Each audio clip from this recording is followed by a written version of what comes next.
Welcome back, deep divers. Today, we're going to take a deep dive into the world of Nesta Archeron. Oh, from From Sarah J. Maas's A Court of Silver Flames. yeah. You guys sent us some excerpts from the book, and you really want to unpack Nesta's character arc and her motivations. Right. And I have to say, I'm so excited to explore this with you. You too. Nesta's journey is just this, blend of resilience and vulnerability. Mm-hmm. And I'm curious to see what we uncover today. Well, it's interesting because her initial introduction, she doesn't come off as like the most welcoming character. Right. Maas paints her as really prickly and resistant. Yeah. And almost entirely uninterested in this whole fairy world that she finds herself in. Yeah, it's a far cry from Fair's entrance into Prithian. Totally. Remember when Cassian first goes to bring Nesta to Valaris? Oh, yeah. She practically slams the door in his face. She was not having it. And that line about Fairy having 5 houses, pure Nesta snark. Exactly. It's not just about being difficult. There's this, deep-seated resentment. Right. Simmering beneath the surface. Yeah. Nesta blames Fair for her being made Fae. Mm-hmm. And that anger just colors all of her interactions with everyone. Especially Fair. Especially Fair. Yeah, it all comes to a head when Fair tries to get Nesta to train with Cassian, right? Oh, that confrontation is so pivotal. Yeah. We see this vulnerability peeking through. Yeah. When she lashes out, she says, "You dragged me into this mess, this horrible place. Oh, there. You are why I am like this, why I am stuck here."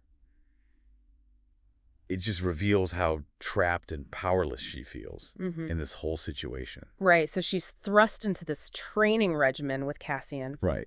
And Cassian's this legendary warrior. He's never failed at training anyone before. Never. But Nesta, she's having none of it. She's just like, nope. Yeah. It's almost like she's rebelling against any sort of structure or authority. She'd much rather just hide away in the House of Wind's library, surrounding herself with knowledge and maybe a sense of control, which is something that she lacks everywhere else at this point. It's so interesting how she chooses the library as her, refuge. Right. It speaks volumes about her character, don't you think? Oh, absolutely. Yeah. It hints at her intelligence, obviously, her thirst for knowledge, and maybe even this desire to try to understand this world that's been, kind of forced on her. Yeah. Yeah. It's in the library that we meet Gwen. Right. This young priestess who becomes a really significant figure in Nesta's journey. Oh, yeah. I love their dynamic because you have Nesta who, despite her outward indifference, actually helps Gwen. She finds a missing book for her, and she stands up to Meryl, the priestess, who's been mistreating her. Right. What do you make of that? It's a little glimpse into Nesta's inherent sense of justice, would she say? Oh, for sure. She might have built these walls around herself, but deep down there's this core of compassion that kind of shines through in these little moments. It makes you wonder if her prickly exterior is really just a shield. Right. To protect a much softer interior. Yeah, I think so. But then you have those moments in the library that are, downright unsettling. Oh, yeah. The strange darkness that Nesta encounters, the creepy handprint on the stairs. Right. It almost feels like foreshadowing. Yeah, definitely. And when Cassian questions her about any potential powers, right, she denies it, vehemently. Yeah. It seems like she's afraid of what that power might represent. Maybe even afraid of losing control if she were to accept it. Totally. It makes you think about the trauma that she carries. Yeah. And that kind of leads us to one of the most powerful scenes in the book. Oh, yeah. Nesta's breakdown in front of Cassian. It's so raw, it's so vulnerable, and it completely changes the dynamic of their relationship.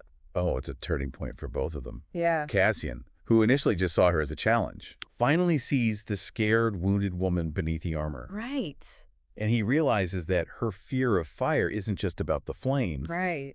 It's the cracking of logs that really sends her spiraling. Yeah. Because it echoes the sound of her father's breaking neck. Oh, wow. And it's just like this horrible, traumatic memory that she can't escape. I think that level of insight is what makes Cassian such a compelling character, too. Oh, absolutely. He sees through Nesta's defenses and understands the root of her pain. Yeah. And that understanding lays the groundwork for their connection to deepen. For sure. But it also sets the stage for Nesta to confront even bigger challenges, like the quest for the Dread Trove. Yeah. Do you want to explain that a little bit? Yeah, so the Dread Trove consists of these 3 ancient artifacts. Right. The mask, the hark, and the crown. Each one is imbued with this immense power. Yeah. But they're incredibly dangerous, and the Fae are worried that they could fall into the wrong hands. Yeah, which is why they turn to Nesta. She has this, like, latent ability for scrying. Right. Remember how she used to track down information using bones and stones in the human world? Oh, yeah. They believe she can tap into that ability to locate the mask, which is the first object of the trove. Right. And that first attempt at scrying, well, let's just say it doesn't go smoothly. It's more like a complete and utter nightmare. Yeah. Nesta gets thrown back into those traumatic memories of the cauldron Oh, God. and the King of Hybern. Yeah. It's just this terrifying reminder of the power that lies dormant within her. Yeah, so she's tasked with finding this incredibly dangerous artifact, battling her own inner demons, and struggling to control this power that she doesn't even understand. Right. It's no longer she initially resists the whole thing. Of course. But as we know, Nesta doesn't back down from a challenge. Yeah. Even if it, terrifies her. Right. So that brings us to the search for the mask, which takes Nesta, Cassian, and Azriel into some pretty dangerous territory. Yeah, the mask is hidden in this mist-shrouded bog. Right. It's this place teeming with terrifying creatures. Yeah. Kelpies, light singers, and witches. Right. It's just a test of courage and resilience, even for seasoned warriors like Cassian and Azriel. It's almost like, the bog itself is this, like, physical manifestation of Nesta's internal struggles. Oh, what a great point. It's dark and treacherous and full of these hidden dangers. Yeah. Much like, the depths of her own psyche. Totally. And it's in this perilous environment that we see Nesta truly begin to confront her power, leading to, like, one of the most iconic moments in the book, the Kelpie encounter. Oh, yeah. But we'll have to save that for part 2 of our deep dive. I know. I can't wait. Stay tuned. Yeah. Yeah, the bog is like a turning point for Nesta. Right. It's where that simmering power inside of her finally boils over. Yeah. And she's forced to confront not only external threats, but also, the darkness within herself. The Kelpie scene is, like, truly epic. Yeah, it's intense. She's facing this terrifying flesh-eating monster, completely outmatched. And, on the verge of being devoured, Cassian and Azriel can only watch in horror. They can't even intervene because of the bog's magic. Right, they're totally helpless. And it's like one of those moments where you think, this is it. Yeah. She's done for. Right. And then, boom! She unleashes this raw, primal power. It's crazy. Summons an army of the dead to fight the Kelpie. Yeah. It's like watching a dam break. Oh, wow. Years of repressed emotions, trauma, untapped magic, all just exploding outward. Yeah. Even Nesta seems shocked by what she's capable of. It's a visual that, like, stays with you long after you've finished the book. Oh, yeah. Nesta, surrounded by these skeletal warriors, the mist swirling around her, the Kelpie thrashing in terror. Yeah. Maas really knows how to, like, create a scene. Absolutely. But retrieving the mask, that's only part of the challenge. Right, because the mask itself poses a threat to Nesta. Oh, right. Being an object of the Dread Trove, it's infused with dark magic. Yeah. And it tries to latch onto her. Uh-huh. Overwhelm her with its power. Yeah. Basically possess her. Gosh. But, she fights back. Yeah. Refusing to be controlled by this external force. It speaks volumes about her character, don't you think? Totally. Even in the face of this, like, immense power, Nesta clings to her autonomy, her sense of self. Yeah. It makes you wonder if her initial resistance to training, to the fairy world in general, stems from this, like, deep-seated need to be in control, to define her own destiny. It's like she's been fighting for control her entire life. Right. First against her father's tyranny, then against the trauma of her past, and now against this ancient artifact that's trying to consume her. And in the middle of all this, she receives a vision of Brylin wearing the crown. Oh, yeah. Which just adds another layer of urgency to their mission. Right. Talk about high stakes. Yeah. Not only does she have to deal with her own power, but she gets this glimpse of the enemy's plans. The scene ends with Nesta emerging from the water, mask in hand, Kelpie head as a trophy. Yeah. It's a powerful image of her transformation, wouldn't you say? It's almost like a baptism by fire, or in this case, mogwater. Right. She walked through darkness, confronted her fears, and came out the other side changed. Yeah. But like you pointed out, this power comes at a cost. Right. It raises all these questions about the nature of Nesta's magic. Yeah. Is it inherently good or bad? And how will she learn to wield it without being consumed by it? And those questions become even more relevant as Nesta embarks on, her next chapter, Right. Train with the Valkyries. The Valkyries. These are the elite warrior priestesses known for their, rigorous physical and mental discipline. You would think Nesta, with her aversion to authority, would totally clash with their methods. Right. But surprisingly, that's not the case at all. Not at all. She flourishes under their guidance. Yeah.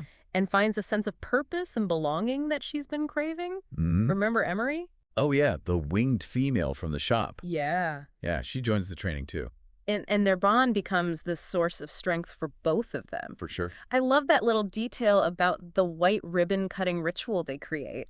Oh, yeah. It's such a powerful symbol of transformation, of shedding the past and embracing a new path. It's almost like a rebirth for both of them. Yeah. It's like this deliberate choice by Maas to highlight that. Right. Shedding those old identities and the forging of new ones. Yeah, and it's not just about, physical strength. Right. The Valkyries also emphasize, mental and emotional resilience, which is exactly what Nesta needs to control her powers and overcome her trauma. For sure.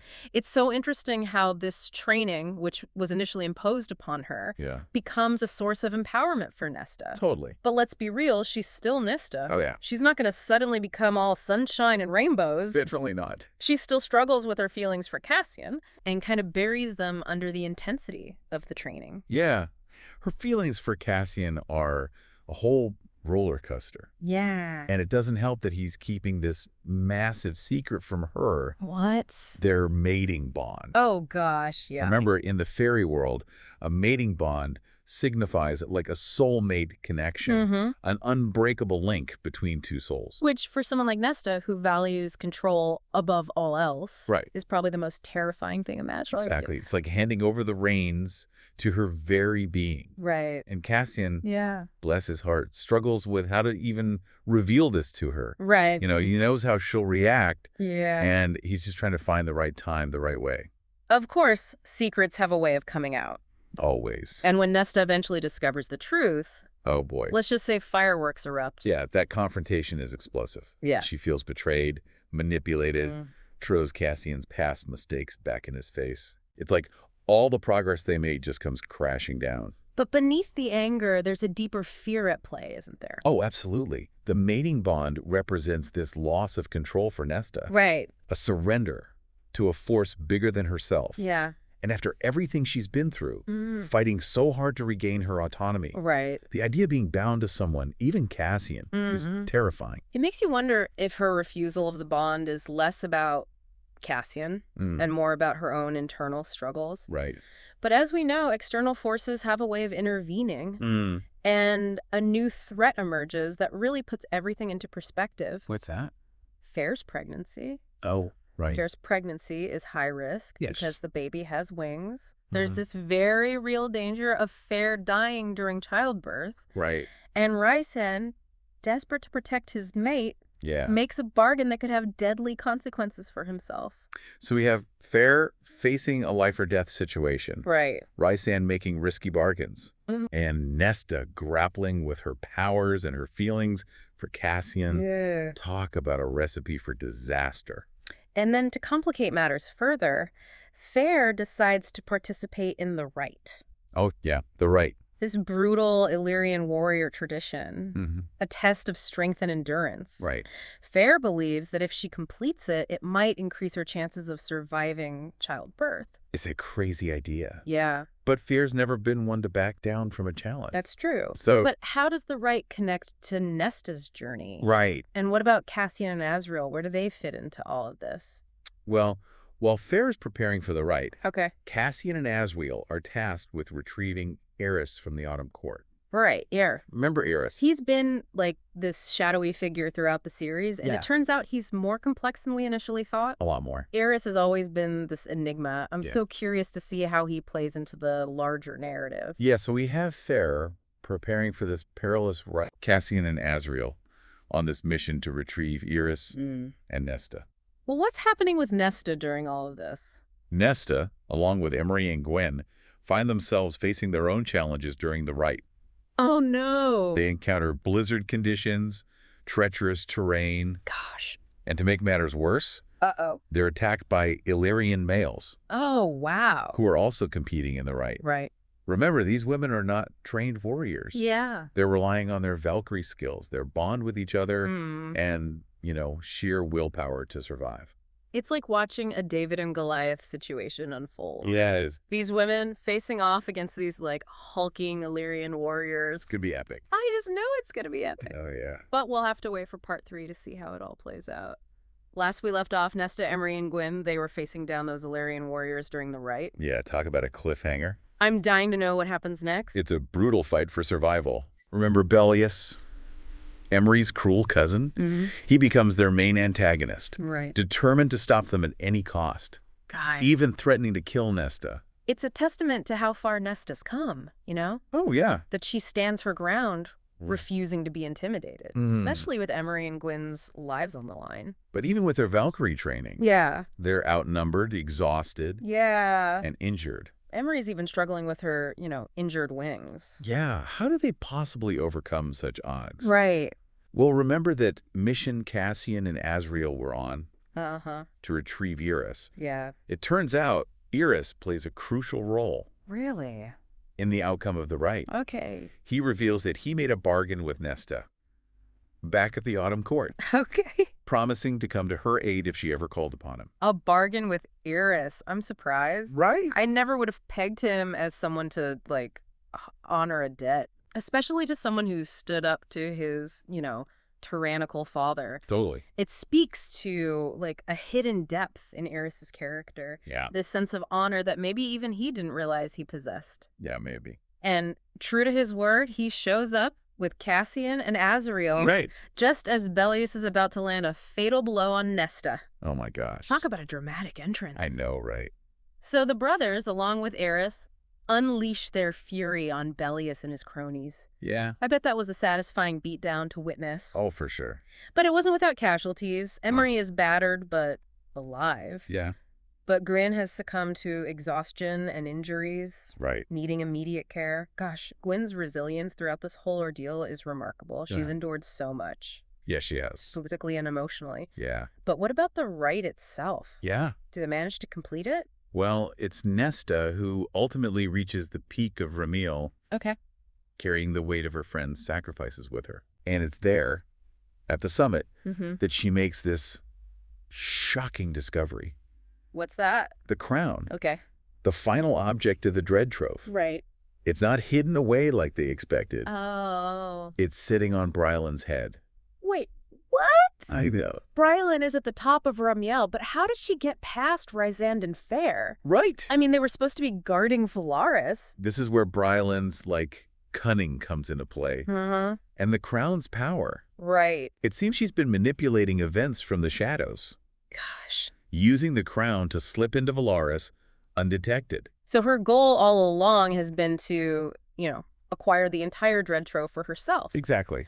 Oh, man. So not only is Fair in danger from, the childbirth complications, but now Brylan, armed with the crown, is a direct threat to her and the entire Night Court. Oh, this is bad. This is a complete disaster. Yeah, the stakes couldn't be higher. Right. And just as Brylan's about to strike a fatal blow against Fair, Nesta arrives, ready to defend her sister. Wow! It's powerful seeing these two sisters who've been at odds for so long, finally united. Against a common enemy. Right. It's a testament to the transformative power of, shared adversity. Totally. They've both come such a long way. Yeah. Each facing their own demons and emerging stronger. Right. But how does Nesta, even with her newfound power, stand a chance against Brylan wielding the crown? Well, Nesta realizes that she can't rely on external objects or the powers of others. Yeah. She has to tap into her own strength, her own magic. So in a moment of pure will, Yeah. she unleashes this wave of raw power, shattering the crown and destroying Brylan. Talk about a climactic showdown. It seems fitting that Nesta, who has always struggled with control, ultimately finds her greatest strength in, letting go, surrendering to the power within her. But such a display of power Yeah. must have consequences. You're absolutely right. The effort takes a toll on her, leaving her drained and vulnerable. Yeah. But it's a price she's willing to pay Right. to save her sister and protect those she loves. And in the aftermath of this battle, we see the true extent of Nesta's transformation. She's not just a warrior. Right. She's a protector. Yeah. A force to be reckoned with. But she still retains that vulnerability. Yeah. Her capacity for love and compassion. It's this beautiful blend of strength and vulnerability, a reminder that true power lies in embracing both. For sure. But what about Fairy and the baby? Oh, yeah. Are they all right? Yeah. Thanks to Nesta, Fair delivers a healthy baby boy. Oh, good. And Rysand is spared from that deadly bargain he made. Right. It's a joyous occasion, obviously, Yeah. overshadowed by the losses they've suffered, Right. but ultimately a testament to the enduring power of hope and love. And what about Nesta? Yeah. What does the future hold for her? Well, she continues her training with the Valkyries, Okay. finds a sense of purpose and belonging among these fierce women. Yeah. She finally allows herself to embrace her love for Cassian, accepting the mating bond and all that it means. That's great. And in true Nesta fashion, she demands this disgustingly ornate mating ceremony. Oh, that's our Nesta. I know, right? Always defying expectations and staying true to herself. Yeah. What an incredible journey. It has been. We've witnessed Nesta's transformation from a place of anger and resentment to one of self-acceptance, love, and power. Right. It's a reminder that even in the darkest of times, we have the power to choose our path, to embrace our true selves, and to forge our own destinies. It's been a fascinating deep dive, wouldn't you say? Absolutely. And for you listening, what did you find most compelling about Nesta's journey? Yeah. What resonated with you the most? Let us know. Let us know your thoughts. Yeah. And until next time, keep diving deep.